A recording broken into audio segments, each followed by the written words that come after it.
منه بدأ وإليه يعود، وتأثيره على جميع المخلوقات. كل شيء سوى الله يتأثر بالقرآن.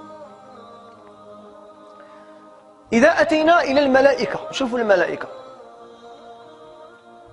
الإمام البخاري في كتاب الفضائل في صحيح البخاري جاب لنا واحد الحديث عن أسيد بن حضير رضي الله عنه.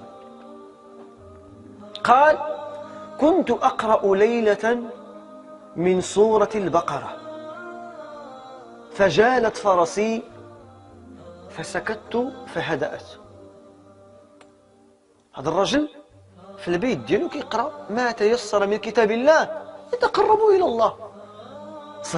سهران معكم الليلة، هذا هو سهران معكم الليلة، هو هذا سهران مع الملائكة وسهران في واحد المستوى عالي، ماشي كيحارب الله. والعري والرقص والخمر والمصائب العظمى، نسأل الله أن يعافي جميع المسلمين، نسأل الله يعافينا كاملين.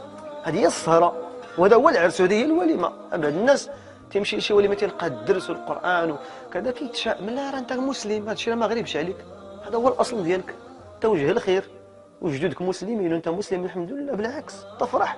واش كاين شي كلام أحسن من كلام الله؟ يجيبوا أحسن مغني في العالم، واش غيكون كلامه أحسن من كلام الله؟ أعوذ بالله، لا وجه المقارنة كاع.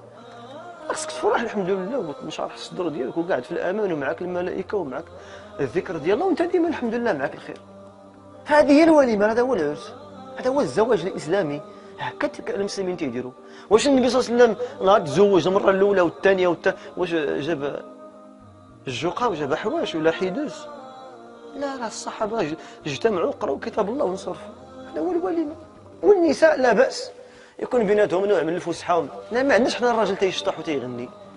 الرقص والغناء هذا من شأن النساء في حدود. ما عندناش رجل يرقص، هذا من خوارم الرجولة، من قوادح الرجولة، هذا مخنث. تلقى راجل فيه جوج ميدور تيتعوج، هذا ما يليقش، عيب، استحي من الله.